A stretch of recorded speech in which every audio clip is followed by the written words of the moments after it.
Salam, Horas, men jua-jua, jua-jua, Yahoo, salam keselamatan.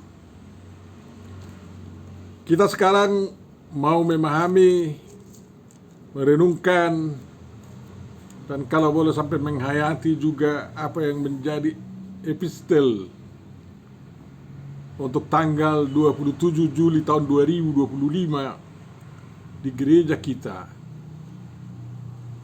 Mudah-mudahan Tuhan memberkati pertemuan kita kali ini dan Roh-Nya mendorong kita semua untuk mensubscribe dan mendukung pelayanan ini. Untuk memulai perenungan kita, marilah kita terima penyertaan dari Tuhan kita, Yesus Kristus.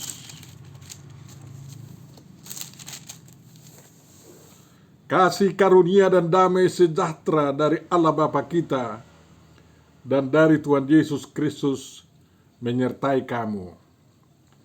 Amin. Firman yang akan kita renungkan, Bapak Ibu Saudaraku yang terkasih, ditentukan dari Matius 6 ayat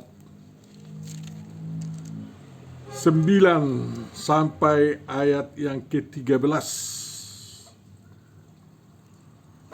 yakni tentang dua Bapa kami. Kita baca. Karena itu berdoalah demikian: Bapa kami yang di surga, dikuduskanlah namamu, datanglah kerajaanmu, jadilah kehendakmu di bumi seperti di surga.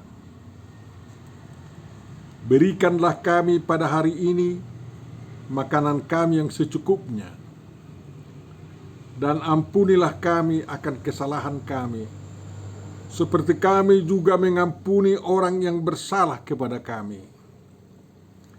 Dan janganlah membawa kami ke dalam pencobaan, tetapi lepaskanlah kami daripada yang jahat. Karena Engkaulah yang mempunyai kerajaan dan kuasa dan kemuliaan sampai selama-lamanya. Amin. Demikian firman yang akan kita renungkan, Bapak Ibu Saudaraku yang terkasih. Tentu saja yang berbahagia adalah orang yang mendengarkan, memelihara, memahami, menghayati, dan melakukan perintah firman Tuhan dalam perbuatan-perbuatan yang baik. Amin. Tema yang diusulkan untuk kita mengatakan doa memohon keselamatan. Doa memohon keselamatan. Bapak Ibu Saudaraku yang terkasih, kita umat Kristiani tidak terlalu banyak mengenal macam-macam doa. Tidak seperti orang di seberang sana. Kalau bagi mereka ada doa, yaitu permohonan kepada Tuhan, ada salat, yaitu ibadah kepada Tuhan, dan ada salawat, yaitu doa untuk Nabi mereka. Salat sendiri ada lebih dari puluhan macam. Doa, tefillah, ya, kita pinjam dari bahasa Arab memang. Tidak kita gunakan bahasa Ibrani, tefillah, atau bahasa Yunani seperti kita tahu dari mana ya? Dari Novum Testamentum.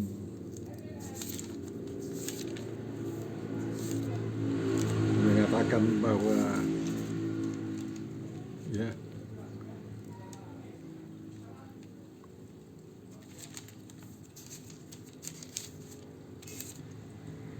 kita tidak menggunakan istilah Yunani proseuche atau istilah Latin ora ya. Jadi kita juga tidak menggunakan bahasa Ibrani tefillah, tapi kita gunakan bahasa pinjaman Indonesia dari Arab, doa. Doa itu adalah permohonan spontan atau pujian spontan yang kita nyatakan di hadirat Tuhan.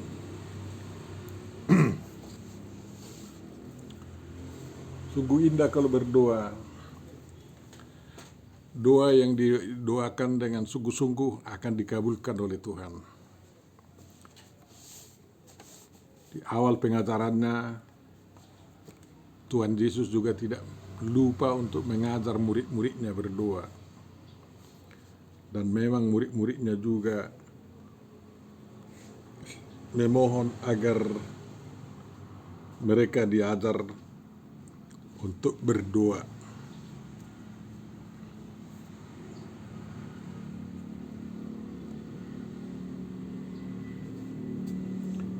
Dan kita pun jangan terpisah dari doa kita.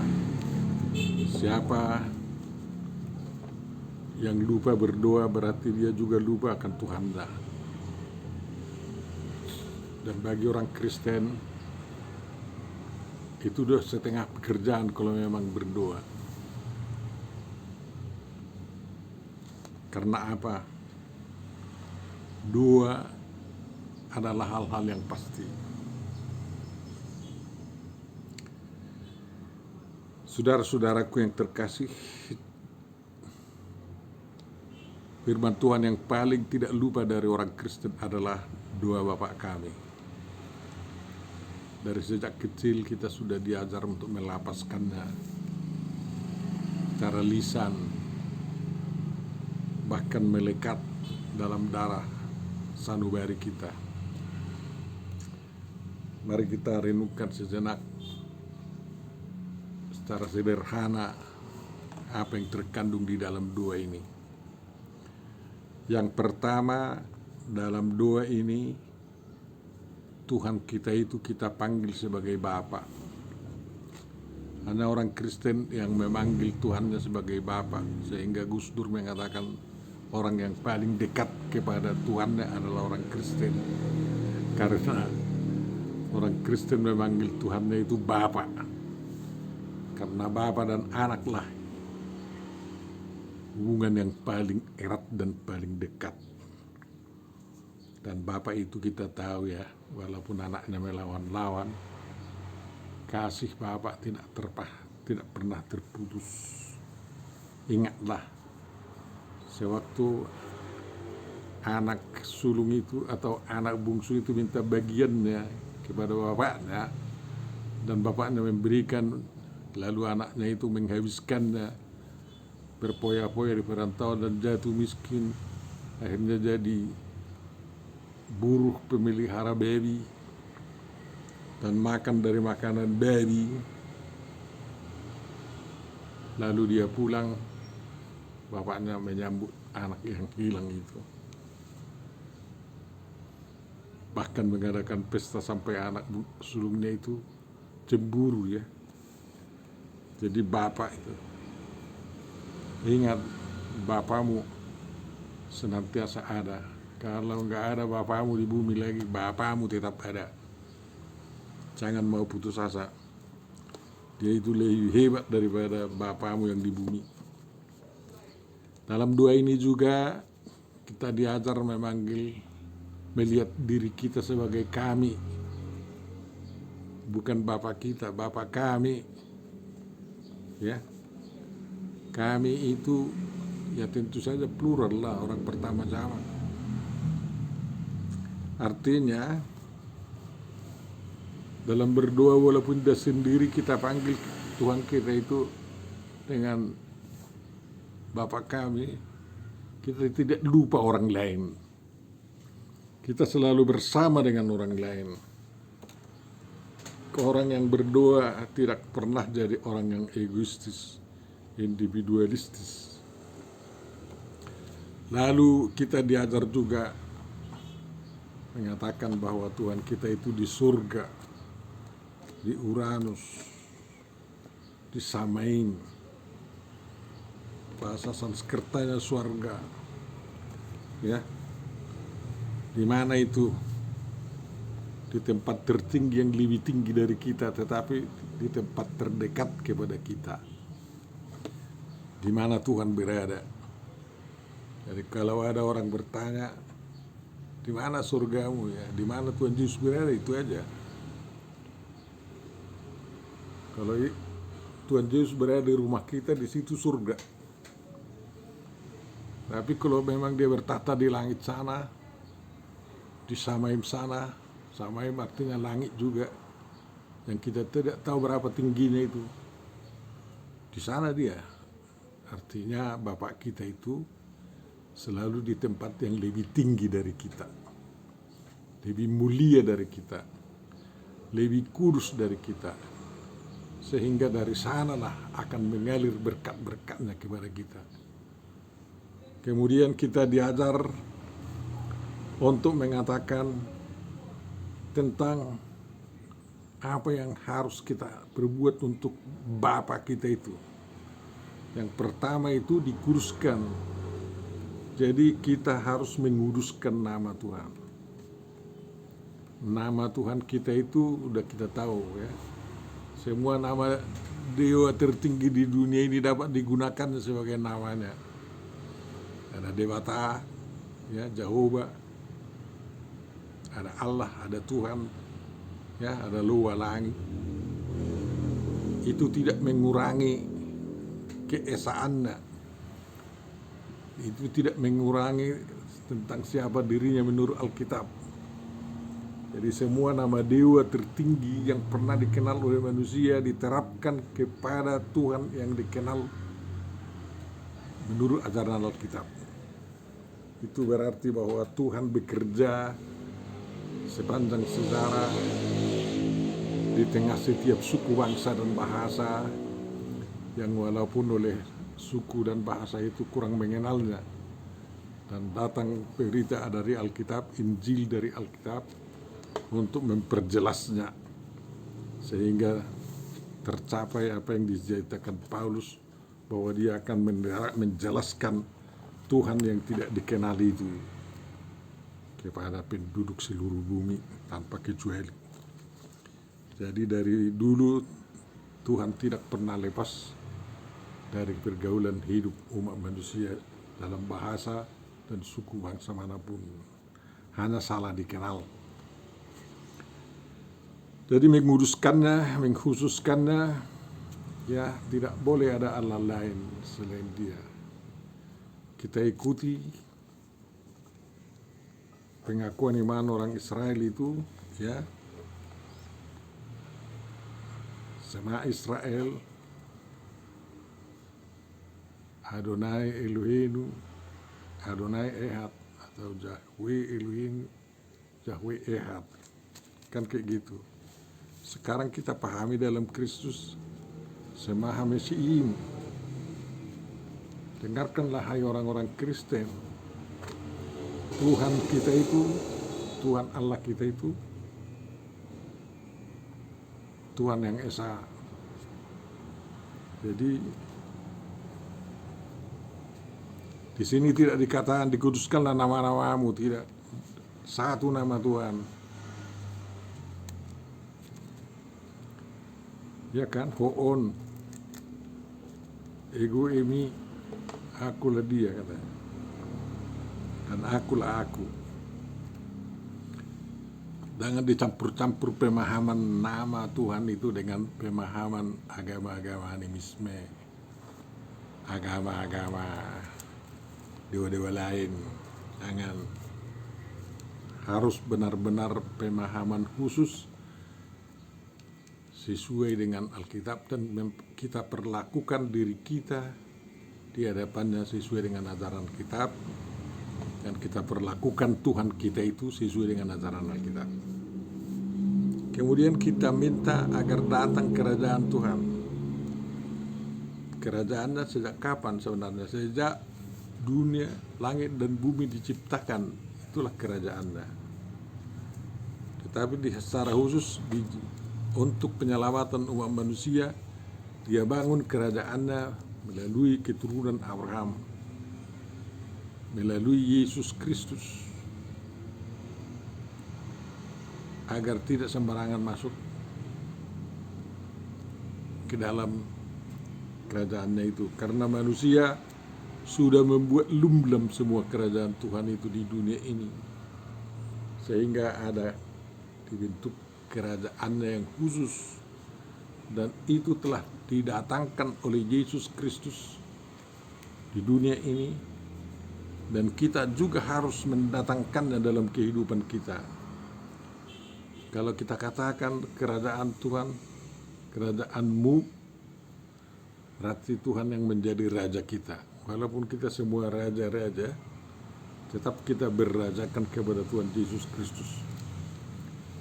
Lalu kita inginkan, ya, jadi kehendak Tuhan kita itu di bumi seperti di surga. Kehendak Tuhan itu apa?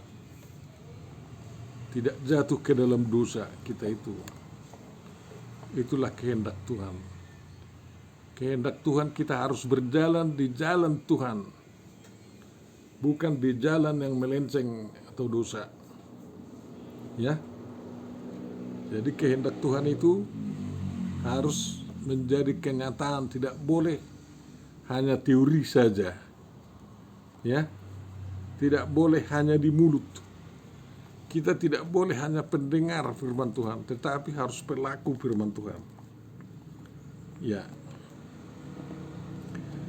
Dan memang kita ketahui apa kehendak Tuhan di surga adalah hal-hal yang terbaik kepada umat manusia. Dari surga dia datang ke dunia untuk menebus umat manusia, untuk mengarahkan manusia itu menghindari dosa agar dia jangan terhukum. Dari surga Tuhan datang untuk memberikan keselamatan, karena Tuhan melihat manusia sudah jatuh ke dalam dosa, maka Tuhan datang untuk mengampuni dosa. Dulu dia datang menghukum pedosa, sekarang mengampuni pedosa. Dan kalau kita mau diampuni, kita menerima pengampunan itu. Kalau tidak, ya dihukum 2 kali kita ini. Ya. Jadi di bumi harus terjadi pengampunan dosa. Ya. Di bumi harus terjadi hukum kasih itu. Ya. Kasih kepada Allah, kepada Tuhan dengan segenap hati, segenap jiwa, segenap akal budi dan segenap kekuatan. Kasih terhadap sesama manusia seperti mengasihi diri sendiri, dan kasih mengasihi musuh. Itulah kehendak Tuhan yang harus kita perjuangkan terjadi di bumi. Lalu dalam doa ini kita diajak memohon, ya, apa yang menjadi kebutuhan kita. Kita mohon berikanlah pada hari ini makanan kami yang secukupnya kepada kami, bukan hanya kepada saya atau hanya kepada kau, kepada kita, kepada kami. Tuhan perlu adil, tidak boleh hanya seorang sejahtera, yang lain tidak sejahtera. Jadi itu tanggung jawab kita. Kalau Tuhan memberi kepadamu 10, kepada yang satu lagi setengah atau 1 aja, sehingga tidak cukup, itu berarti Tuhan mau mengajar kau agar untuk mencukupkan kepada orang yang kurang mendapat. Itu tanggung jawab sosial kita, karena kita dicipta sebagai makhluk sosial. Makanan bermacam-macam itu. ada makanan rohani dan makanan jasmani. Dan semuanya harus hari ini. Hidup kita tidak tahu ada besok, tetapi hidup kita selalu hari ini. Kemarin sudah berlalu, besok belum tahu. Tapi yang pasti harus kita bergumulkan adalah hari ini. Makanya kalau sudah secukupnya hari ini, tidak ada yang lebih bahagia dari situ. Kalau besoknya lagi kita masuk di hari besok, kita minta hari ini juga. Dan Tuhan akan memberikan secukupnya. Dan itulah kehidupan yang paling bahagia, ya. Makanya saya tidak berangan-angan untuk menumpuk kekayaan sampai 7 generasi. Karena saya yakin Tuhan di setiap hari dari hari saya selalu mencukupkan. Dan demikian terus nanti untuk generasi-generasi keturunan-keturunan saya dan keturunan-keturunan orang lain. Dan tentu saja agar kita bisa memperoleh pemberian Tuhan, makanan dari Tuhan untuk tiap hari kehidupan kita, kita harus mampu untuk itu. Tidak boleh tidur-tidur. Jangan mau hanya disuap-suapi lagi. Enggak. Jadi harus siap mental, siap fisik, siap otak, siap budi pekerti, ya. Siap kekuatan untuk menyambut apa yang diberikan Tuhan untuk hari ini. Dan modal hari ini kalau kita diperkenankan untuk besok akan kita gunakan juga. Dan kita diajari juga untuk memohon agar kita diampuni. Jadi ampunilah kami kesalahan kami. Apa itu kesalahan? Ya. Ampunilah kami akan kesalahan kami, kita bilang begitu. Ayat 12. Kaya apes hemin ta hupile mata hemon. Ini mencakup semua dosa, pelanggaran terhadap hukum, kelalaian kita terhadap tanggung jawab. Itulah kesalahan. Penyimpangan dari jalan hidup yang sebenarnya dicakup di dalam ovele mata. Ya. Jadi kumihal nu alhutin ka aser mahal nugam anahlu lihabin, kata orang Israel kan sekarang ini. Jadi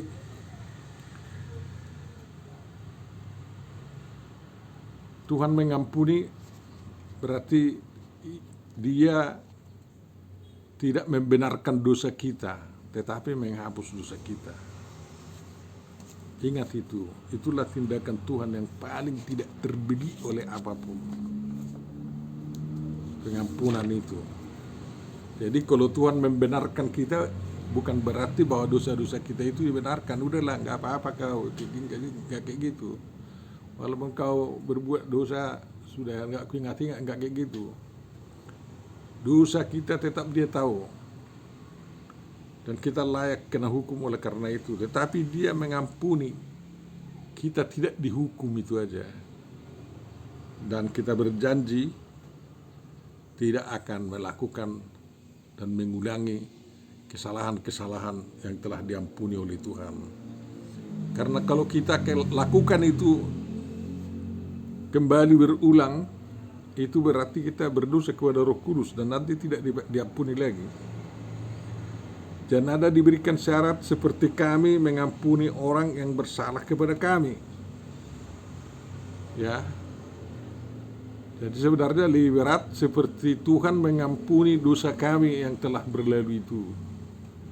Ya, jadi harus ada syaratnya seperti kami mengampuni orang. Artinya kamu harus saling mengampuni. Tuhan Yesus mengajarkan lebih daripada 70 kali 7 kali 7 kali 7 kali 7 pengampunan dosa itu. Artinya harus sampai hilang betul-betul dosa yang pernah terjadi dibuat oleh kawan kita. Sehingga sengat iblis tidak lagi berdaya. Ya. Mungkin kalau orang mengingat-ingat kesalahan itu itu hanya sebagai hiburan aja, bahan tertawaan. Karena Tuhan telah mengampuninya, bukan menjadi bahan untuk penghukuman lagi ya. Tuhan menginginkan kita agar kita tidak dibawa dalam pencobaan. Ya, Tuhan tidak mencobai orangnya, ya, tapi Tuhan mencobai iman kita. Apakah iman kita kuat? Kalau iman kita kuat, betapa lemah pun tubuh kita akan bisa menang. Makanya peliharalah imanmu. Mari kita pelihara iman kita agar kita tidak jatuh ke dalam pencobaan.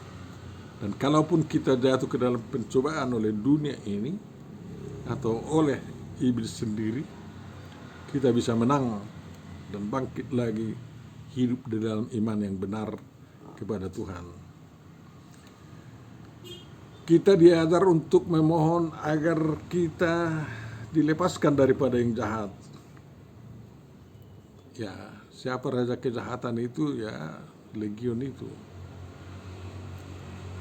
Sengatnya yang telah disuntikkan ke dalam otak kita, akal budi kita, sering menjadi kejahatan. Jadi tabiat dosa, tabiat manusia yang telah jatuh ke dalam dosa bisa menuntun orang kepada kejahatan. Dari situ pun Tuhan mau membebaskan kita. Tapi syaratnya kita harus mau mengubah, ya. Artinya bertobat, meninggalkan kebencian kepada Tuhan dan menggantinya dengan mengasihi Tuhan, kan kayak gitu. Agar kita lepas dari segala jenis dan macam kejahatan. Ya, dalam dua ini ada doksologi yang di dalam naskah-naskah lain itu tidak dituliskan, tetapi gereja memelihara adanya doksologi ini, puji-pujian ini, karena soli Deo Gloria, kemuliaan hanya bagi Tuhan, kan. Jadi itu mengingat pesan Tuhan Yesus Kristus, Dia yang punya kerajaan dan kuasa dan kemuliaan sampai selama-lamanya. Kalau kita mengakui itu dalam hidup kita, itulah doa kita akan dikabulkan. Ya, kalau kita ragu bahwa bukan Tuhan Yesus yang punya kerajaan dan tidak punya kuasa dan tidak memiliki kemuliaan, doa kita batal sendiri, kan kayak gitu. Tapi oleh karena kita betul-betul percaya bahwa Dialah yang punya kerajaan, ya, bukan hanya punya republik, Dia punya kerajaan, Dia raja satu-satunya di sana. Dia punya kuasa, Dia berkuasa di bumi, di bawah bumi, di langit dan di mana-mana. Kita dalam tangan Tuhan sudah diserahkan segala kuasa. Dan kemuliaan itu kemuliaan Tuhan harus meliputi kemuliaan kita. Dan itulah meterai daripada pengabulan doa kita, kan kayak gitu. Tuhan memberkati kita. Tuhan Bapa Surgawi, mudah-mudahan setelah kau mengajar kami untuk mendoakan yang kami sebut doa Bapa kami benar-benar hidup mengikut Engkau dengan setia dan bisa berbahagia dalam kehidupan dunia ini. Kami umat Kristiani akan bertekad membangun dunia yang betul-betul penuh damai sejahtera sebagaimana Engkau inginkan. Terima kasih atas perlindungan-Mu kepada negara kami, dan tuntunlah negara kami hidup dalam damai sejahtera dan rakyat yang sangat majemuk ini bisa saling mengasihi. Demi Yesus Kristus Tuhan kami. Amin.